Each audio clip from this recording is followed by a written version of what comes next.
是这样用吗？左右就好。对。Okay. Hello everyone. I'm Liu Yao from City University of Hong Kong. My topic is IoT applications on the RISC V processor with security extensions. Nowadays, in the market, we can see that there are various kinds of IoT products, and those IoT product vendors, they provide their own products in their own very different way. So in this talk, I try to analyze the security weak point of those products and propose a solution. And since it is ongoing work, so I just show our preliminary results and hope that can give you some insights. Okay, sorry. Awesome. Okay, first, I want to briefly analyze the security issue in different kind of devices. So first, let's compare the IoT devices with those so-called mobile devices. Nowadays, mobile devices become more and more powerful, so we can no longer call it lightweight devices. So it can support a very powerful software.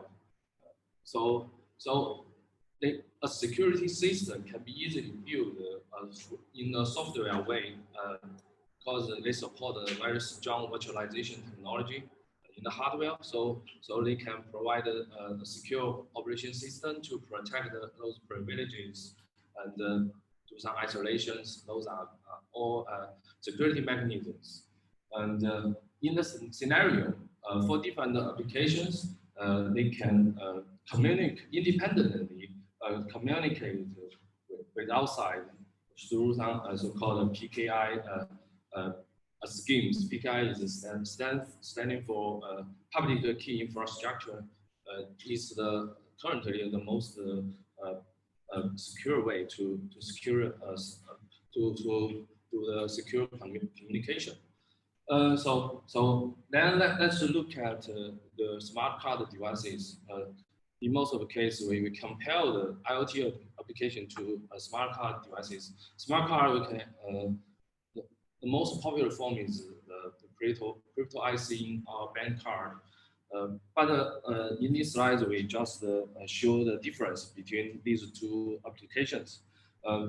For smart card devices, they are built on those hardware-based security modules, and but those application scenario keeps the security of the smart devices. First, they support a complete PKI as a scheme, where a typical machine, like a post machine, and for most of the time, the smart card is offline, so you cannot access it. And also, you are the user, you will be aware of the use. When a smart card is used, you will be notified. So all these scenarios keeps the secure operation of the system. So then let's move to IoT devices. Actually, those application scenario have a lot of weak points.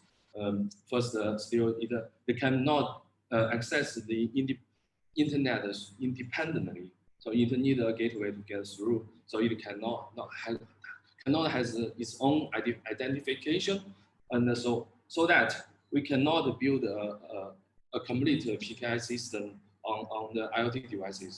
So the attacker can easily perform those so-called man-in-the-middle attacks, and the IoT devices cannot distinguish the attacker from a approved user. So also the IoT devices will work for a long time in some unmonitored environment. So it's highly insecure for current products. Then let's look at the LoRaWAN protocol. LoRa is one of the cheapest way to deploy IoT system. And from this picture, we can see that all the security in the LoRaWAN protocol is based on a pre-distributed root key. And this root key is is installed after the LoRa node is fabricated. Then when the LoRa node needs to join the network, so you need to send out the message, join message, and to the server. Then server to verify this message with the root key. Then send back with some sensitive information, and LoRa node can generate the so-called session key. Then they can communicate with each other. So through this communication protocol, we can see that there are several security weaknesses in this protocol. First, the fundamental part is the factory installed root key should be well protected.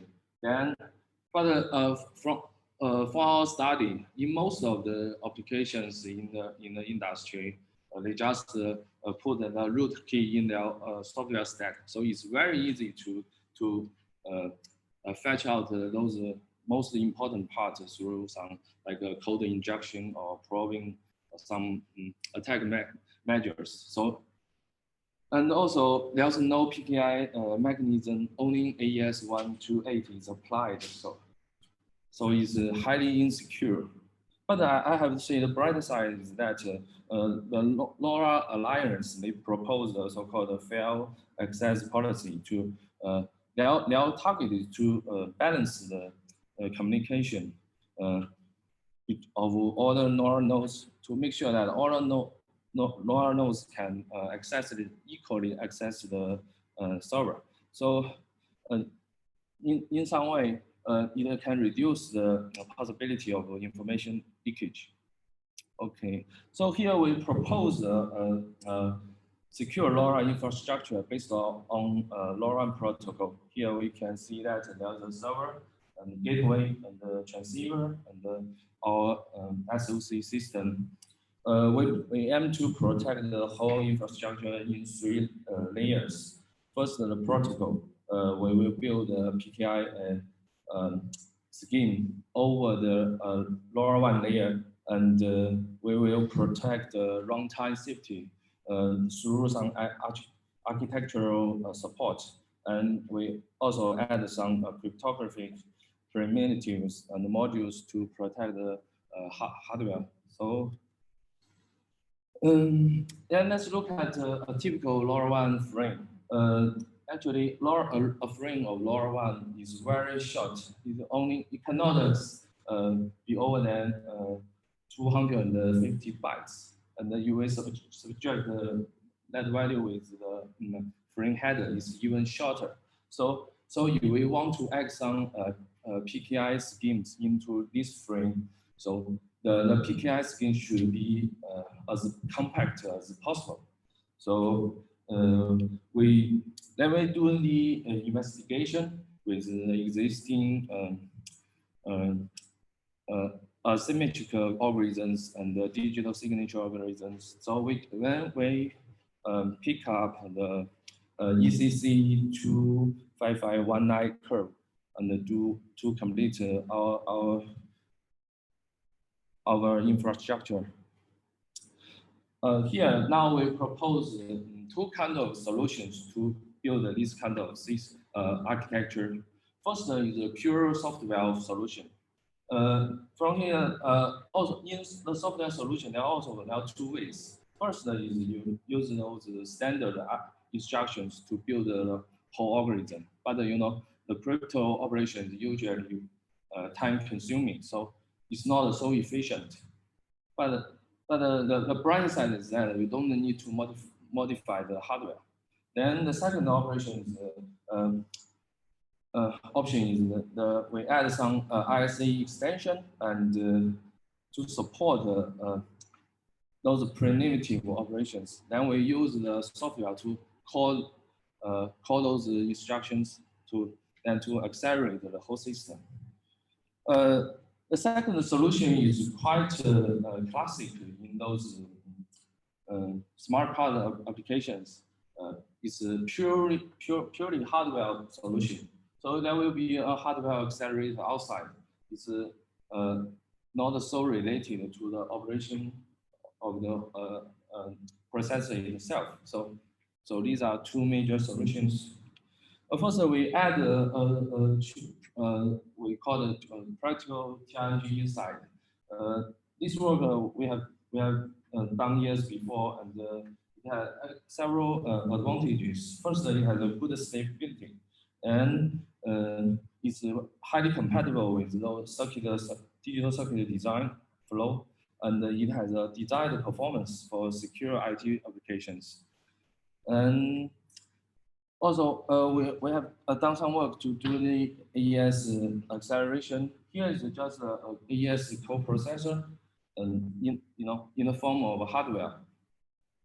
We will put it in the IBEX, which has a RISC core inside, and we get some. It's not fully optimized, so we just get some preliminary results. But from this table, we compare the three measures. We can see that if we use a purely software standard ISA solution, so it's very slow. And you will just slightly extend with some ISA extensions. So the speed accelerates for over 10 times, but with a very small area overhead. But you will just use those classic hardware ways, the fastest, but the overhead is much larger. So we think maybe the software and hardware combined together is the middle solution is the best and the economical way to implement a crypto operation inside an IoT application. Then let's look at the ECC solution. This work we are still doing now, and similarly, we have two kinds of solutions. One is do some ISA extension, and we divide. We try to nicely divide a complex Montgomery operation, multiplication to some primitive operations to accelerate the whole operation. Then the second, the right part is the classic hard coprocessor way to implement pure hardware to accelerate the calculation. Also, we provide some protections to protect the runtime safety. This secure boot, I think, is very popular in current industrial level products. The left side is to use a pre-installed factory key to verify a stock image of a software stack to make sure that this software is not tampered by the attacker, so it can be trusted. But the right one is more popular because in most of the cases, we don't want to directly use the root key, but we can generate a second level key, and this key can be renewed and replaced. So that the root key will not be leaked. So this is to protect the runtime safety. We have a complete major flow on Xilinx FPGA board. And our current flow is the left one. It's high. From this flow, we can see a software developer he or she need to write some C code and use the extended compiler to compile the code, and we have some scripts to translate the executable into some FPGA bit streams, and finally download to a FPGA platform. But it's inconvenient because software and hardware development are tightly related. So what we are doing now is to separate both flow to make sure that they are unrelated. So software and hardware engineers can focus their own work, and we try to learn from the flow from in Arduino or Kale, but we don't have those fancy UI. but the philosophy is similar. Okay.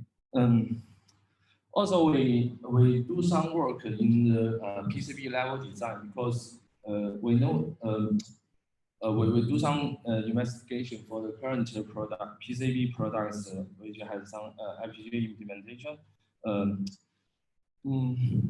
Because the power is one of the most critical part in IoT application, and also it's important side channel information in cryptography.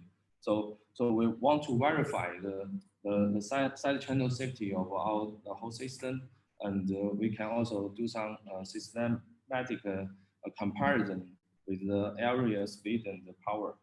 So that's the brief introduction of our current work. Here, this work we are doing with the engineer from Sanjito Limited Company. He is our partner in Hong Kong, and Sanjito is a solution provider of several lightweight applications, including IoT networks and AIoT solutions, and so on and so forth. You can visit their website for more information. And we also have some academic operations.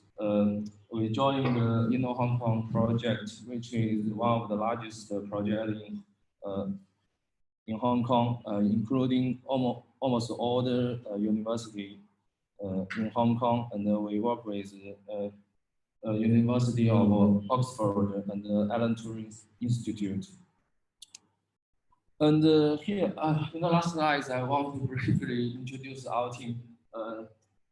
We are from City University of Hong Kong, and our CALAS team, the team leader is Dr. Ri Cheng. He holds a PhD degree in Imperial College, and he was postdoc in several world-famous universities. Now we have 8 research staffs, including 3 postdocs. And now we have 8 PhD students and 5 master students and 6 undergraduate students who are doing final year projects in our group. We also have 12 PhD alumni. They are now working in the industry or in the academia. So you can go to our website for more information. Oh. Okay, that's all. Thank you. Any question?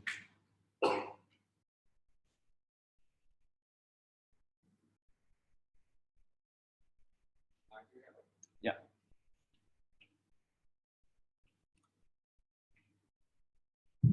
So I have a question. The first one is regarding your true-end number generator. Yeah. So what kind of statistics are you considering?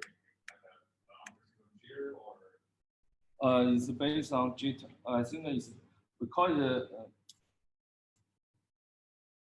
I group it into staged running JIT-based architecture. I try to group. So it's still based on yeah, JIT.